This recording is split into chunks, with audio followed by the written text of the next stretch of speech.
hoy, después de lo que fueron los resultados de las elecciones, es que el gobierno ahora prepara una batería de anuncios económicos y vinculados al empleo. ¿Justamente para qué? Para que las clases medias y bajas sientan cambios en el bolsillo y empiece de una buena vez, a mejorar su calidad de vida, que claramente se vio perjudicada por la crisis económica que dejó la pandemia y también, por supuesto, por los 4 años de un gobierno neoliberal. Pero lo cierto es que este gobierno hasta ahora tampoco ha logrado concretamente mostrar que se mejora el bolsillo de las clases medias y las clases bajas.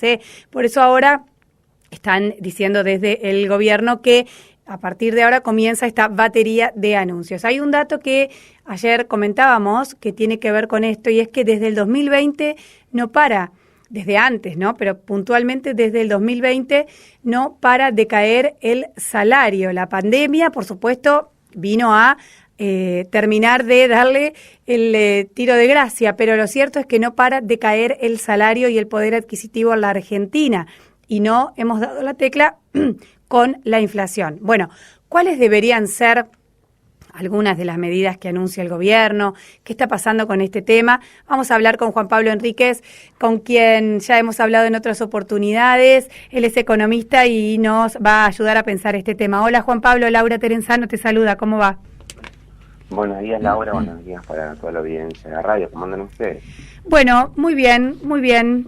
Con ganas de escuchar a ver cómo estás analizando, cómo estás viendo en estas primeras horas post-electorales los resultados y qué relación, qué linkeo podemos hacer con la situación económica del país.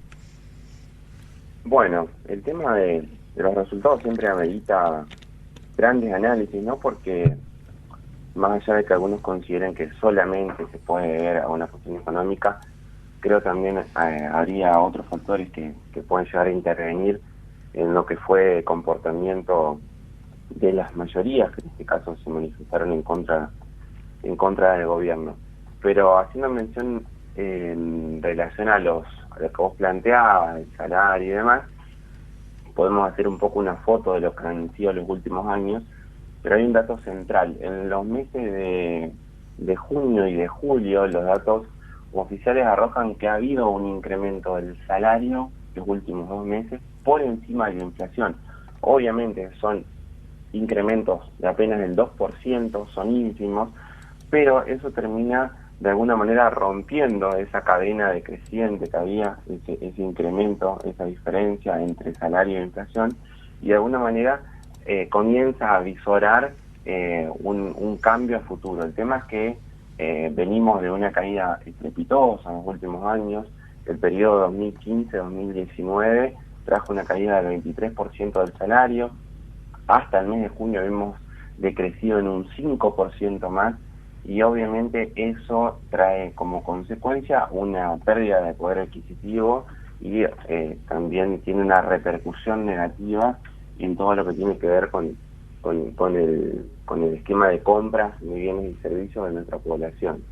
Igualmente me parece que es atendible ese cambio que ha ocurrido en los últimos meses, pero sí, el gobierno, entiendo, tomó nota de esta situación y seguramente ahora se están preparando medidas que ya se venían hablando, como por ejemplo aumentar el salario mínimo vital y móvil a niveles que sean sumamente distintos a las actuales, que está rondando los 29.000 pesos, y además también dar una inyección de recursos permanentes a diferentes programas sociales. Algunos critican por qué, por ejemplo, el año pasado se terminó con el IFE, ¿no? Que había sido una medida tan importante para paliar el esquema justamente de la crisis.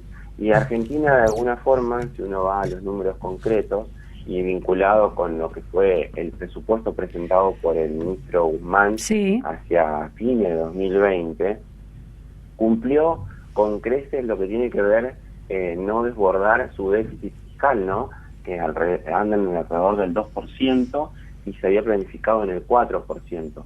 ¿Qué pasó? La gran mayoría de los países del mundo en tiempo de pandemia desbordaron su déficit fiscal porque justamente había que atender las demandas sociales. Entonces, por ahí lo que se plantea desde una perspectiva heterodoxa es que el gobierno tendría que haber llevado adelante una campaña muchísimo más profunda de recursos para atender esas demandas. Y no cuidar tanto el déficit fiscal. Exactamente, y no cuidar tanto el déficit fiscal. Obviamente, nosotros estamos atravesados por el endeudamiento con el Fondo Monetario, es uno de los componentes que nos lleva a negociar permanentemente con el fondo el tema del déficit fiscal, pero en el medio teníamos un escenario de casi 50% de pobreza, casi 15% de indigencia, que ameritan urgentes soluciones en un país como la Argentina, que es rico. Pero solamente le interesa la cuestión del déficit al FMI, digamos, la economía tranquila, como dice Guzmán, digamos, pero a la gente, evidentemente, no le sirve. Eso necesitaba, vos decís, a ver si interpreto bien, porque me parece muy interesante, un Estado que vaya más al hueso y que no se preocupe tanto por el FMI, por la deuda con el Fondo Monetario. Sí, fíjense que lamentablemente a esta gestión se la vio atravesada por una situación de variables macroeconómicas totalmente desbordadas cuando se inició, y además a eso se le vino a sumar el efecto de la pandemia, ¿no?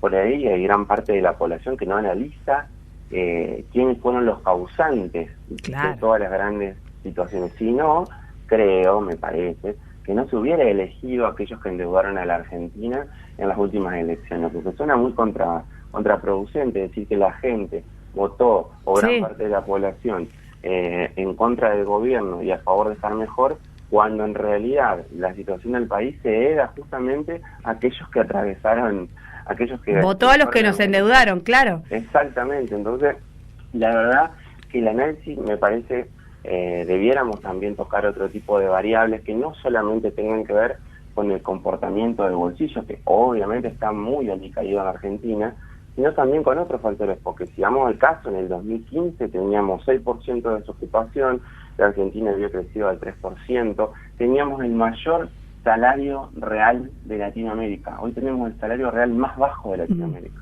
Y sin embargo en el 2015 tampoco eligió al frente de todo. En el 2015 la situación económica era mucho mejor que lo que terminó siendo en el 2019, pero escandalosamente mejor, y la gente, o gran porción de la Argentina, pareciera que eligió estar peor si vemos los resultados con el diario del lunes.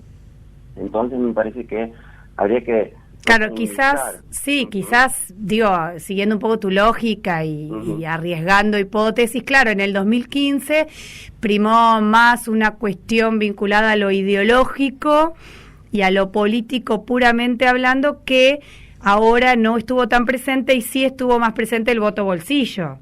No sé, pero es digo, como para arriesgar algunas hipótesis, porque claramente lo que vos estás diciendo es así. En el 2015, por lejos, estábamos el triple de mejor que lo que estamos ahora. A ver, vamos a dejar en claro, el tema de bolsillo siempre es central, ¿no? Sí, claro. El tema es que hay que ver qué grado, qué porcentaje incide eso y cuál tiene que ver otro efecto de otras variables, ¿no? Es complejo analizar el comportamiento de la ciudadanía. Pero el gobierno, bueno, en el sentido bolsillo tomó nota, se está trabajando. Ahora, cuando vos decís tomó nota, ¿no? Claro, por supuesto, ellos también dicen tomamos nota, escuchamos. Digo, el gobierno no sabía lo que estaba pasando, se enteró ahora porque la gente no lo votó. ¿No podía haber tomado nota antes? ¿No había otras señales previas? Hay perspectivas heterodoxas que ya venían recomendando, criticando a Guzmán, aconsejando de que se lleven adelante mayor cantidad de políticas sociales, de recursos y demás, por ejemplo, todos los que son estos programas sociales como el Potenciar y demás, que se amplíen en una cantidad importante de recursos para poder dinamizar la economía y sobre todo lo que tiene que ver el mercado interno, ¿no? El gobierno, independientemente de ese escenario de pandemia que tuvo, realizó una gran inversión. De hecho, días antes de las elecciones, el diario Clarín hizo una extensa nota diciendo que el gobierno había invertido 600.000 millones de pesos, casi el 1,5% del Producto Bruto Interno, en políticas sociales y atendiendo las demandas de nuestra gente.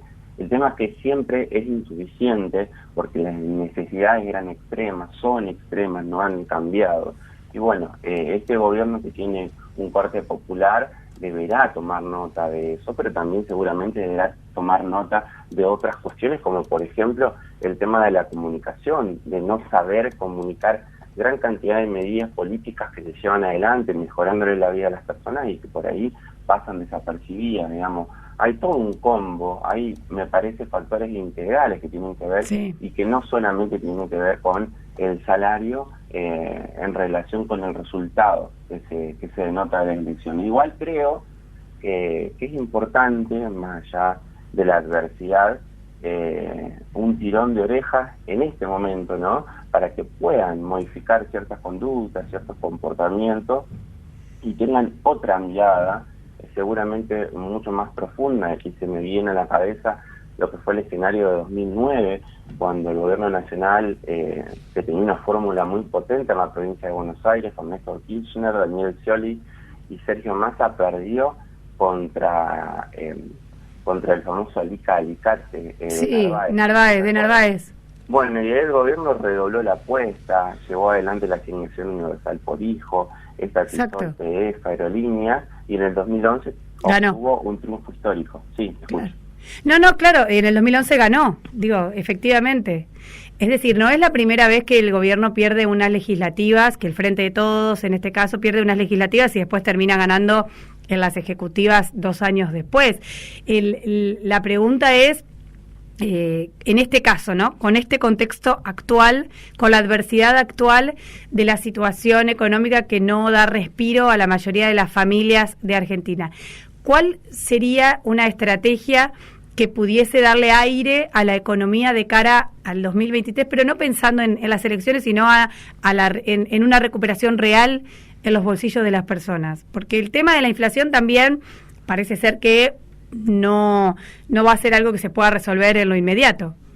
Bueno, el tema de la inflación, recordemos que en el 2019 hubo 53% de inflación, en el 2020 hubo 36%. Se fue atemperando. El tema es que como los salarios quedaron tan atrasados, siempre se necesita más. Ahora la inflación viene reduciéndose, no se va a poder cumplir el 29% que estableció en un principio en el presupuesto el ministro, pero seguramente va a rondar en un 40% y se presume que el año que viene va a ser menos, es lo que se estuvo hablando ya en la conformación del presupuesto 2022. Pero lo que se necesita urgente, obviamente, es reabrir, que de alguna manera ya se venía haciendo en algunos sindicatos, en algunos gremios, todo el esquema de paritarias para que cuando concluya el 2021 esa diferencia salarial sea por lo menos del 10% entre el salario y la inflación, que hoy, si bien en los últimos 2 meses comenzó a recobrar una diferencia que está en el 2%, para empezar a notar cambios, sobre todo en el estado de ánimo de gran parte de la población, eso se tiene que notar cuando uno va a la góndola, y no solamente tiene que haber una cuestión vinculada con los salarios, sino que también hay que seguir trabajando intensamente en controlar los precios, ¿no? Porque podemos aumentar los salarios y los precios siguen aumentando y es una cosa permanente, digamos. Por eso se habla de salario real, distinguir entre lo que se gana y el efecto inflacionario. Entre el 2003 y el 2015 hubo un 33% de incremento del salario real en aquel tiempo, y entre el 2015 y el 2019 un 23% de pérdida del salario real. Datos a tener en cuenta, pero que hacen el descontento que hoy atraviesa la población, que por ahí me da la sensación, y a la vista de los resultados, no analiza mucho quién fue el causante, sino pone a disposición de quienes tienen que gobernar Argentina esa sensación de malestar, obviamente, por no poder llegar a fin de mes, por no poder planificar un futuro deseado. Y bueno, estamos... Eso sumado, Juan Pablo, prestando, digamos, coincidiendo, por supuesto, muy interesante lo que estás planteando, digo, eso sumado también a, digamos, esa vida que vive la mayoría de las familias que vos estás describiendo, contrastada con la vida que viven los que deberían resolverle los problemas, ¿no? Y me parece que ese también es un eje clave que, junto al voto bolsillo, como vos decías, multifactorial del voto, afectó en estas elecciones, ¿no? Ver que la vida que vos vivís y la vida que vos querés no es la vida que están viviendo los que deberían darte la vida que vos querés. Y me parece que eso también jugó fuerte, y ahí falló fuerte el gobierno en mostrar la vida de las personas que gobiernan por fuera de la realidad de las personas que estaban siendo gobernadas. Sí, me atrevería a generar como un debate en ese punto, porque es como un discurso medio antipolítico. No es por la antipolítica, es porque justamente las personas que deberían enseñarnos, las personas que deberían haberse encargado, y esto lo dije durante toda la campaña, de convocarnos a las urnas, no lo hicieron. No se estaban encargando de fomentar la democracia, de decirnos vayan a votar. Lo hicieron en el último tramo cuando vieron que se hablaba de esto de la apatía, del desencanto, qué sé yo, que en realidad, no fue tal. Lo que pasaba era, leía hoy un análisis, la calma antes de la tormenta, básicamente, porque la gente al final fue a votar. Lo que pasa es que no votó lo que el oficialismo esperaba o el Frente de Todos esperaba. Lo que digo es, hay cierta cuestión vinculada a la imagen que debe cuidar el gobierno, porque si no es muy contraproducente el mensaje. Sí, obviamente. Si vos te referís por ahí a lo que fueron las fotos de Olivos y demás, no me cabe duda que tuvieron gran repercusión en el electorado, digamos, que no llega a fin de mes, y cuando vos no llegas a fin de mes, cualquier cosa que ves que te genera descontento, después lo vas a votar. Tu decisión en contra de esa situación, ¿no? Lamentablemente, aquellos que tomaron una decisión en su mayoría en contra o a favor de aquellos que generaron la situación esta con antelación a este gobierno, suena medio contradictorio también. Pero este gobierno tendrá que tomar las medidas necesarias y atender esta demanda, que es urgente, y obviamente tener todos los cuidados del caso y no ser incoherente en las prácticas, como bien vos decís. Ahí que dar el ejemplo en la gestión, en la vida y en todos los ámbitos. Pero acá me gustaría poner también en relieve que hay un sector que nunca está sometido a la discusión de nuestra población, que son los ricos, ¿no? Que es la clase dominante, que son los bancos, que es la oligarquía nacional, son aquellos que se quedan con las grandes rentabilidades de las exportaciones y demás, y me parece que hay una gran parte de nuestra población que omite justamente quién es el sector político de la Argentina que gobierna en favor de esos ricos, ¿no? Por ejemplo, una consecuencia de todo esto es Milei, que en la ciudad de Buenos Aires sacó el 14% de los votos, que es un tipo que permanentemente da un discurso de la antipolítica, del antiestado, pero nunca dice a qué poder representa, porque en realidad él representa al poder económico financiero internacional, pero para el electorado, en una vil mentira, se presenta como un antisistema, y alguien que es de derecha nunca... El que viene a romper con todo, claro, por supuesto. Exactamente, lo que en realidad lo que viene a romper es con el Estado, con la política, con aquellos pocos eslabones que aún quedan, a pocos resortes para defender los intereses de la mayoría. Ojo con ese tipo de discursos, porque la verdad que después terminan haciendo muy mal en la población y obviamente desgentando... Bueno, lo que pasa es que esos discursos también son habilitados justamente por ese establishment financiero del que vos hablar, que son los dueños de los medios de comunicación hegemónicos. Entonces hubo un informe días antes de las elecciones que el tipo que había tenido mayor presencia en los medios de comunicación había sido Milei. Claro. Hablamos de Milei, que es ciudad de Buenos Aires, pero esto es una cuestión que se dio en toda la Argentina, digamos. Pero el tema de todo esto es que el gobierno deberá tomar nota que la mayoría de la población votó en contra de lo que se viene haciendo, así que habrá que tomar otro tipo de medidas, cambiar el rumbo, torcer algunas cuestiones, quizá salir de ese esquema que está muy ligado a consensuar con aquellos que siempre tienen el privilegio de todo, y ser un poco más profundos a la hora de tomar las decisiones, para que quienes vienen siendo perjudicados por las decisiones políticas a lo largo de los últimos años sientan que desde la política se toman decisiones correctas que le mejoran la calidad de vida. En tanto no sea así, va a seguir existiendo una apatía y un voto bronca en disconformidad con quienes llevan adelante la administración y el gobierno de la Argentina. No tranquilizar tanto la economía, sino justamente sacudir un poco el tablero y patearlo si hace falta. Quedó muy claro que es así. Los jubilados están cobrando muy poco, se les está ganando la inflación, pero como son porcentajes ínfimos que no alcanzan a recuperar el salario, claro, no alcanzan a recuperar el poder adquisitivo en este tiempo, la ciudadanía se expresó. Habrá que profundizar eso, como ya se ha hecho, no hay que hacer más que solamente doblar un poco lo que tiene que ver con los intereses y justamente darle esos recursos que nuestra ciudadanía está necesitando, digamos, pensar un poco más en las mayorías, en el sustento electoral del Frente de Todos, y no tanto en quedar bien quizá o tener temor a esa clase dominante que obviamente siempre está tratando de imponer su sentido común y sus intereses todo el tiempo, las 24 horas del día. Gracias, Juan Pablo, un placer, como siempre, hablar con vos, escucharte e intercambiar. Te mando un abrazo. Muchas gracias a ustedes, que tengan buena semana. Adiós. Adiós. Era Juan Pablo Enríquez.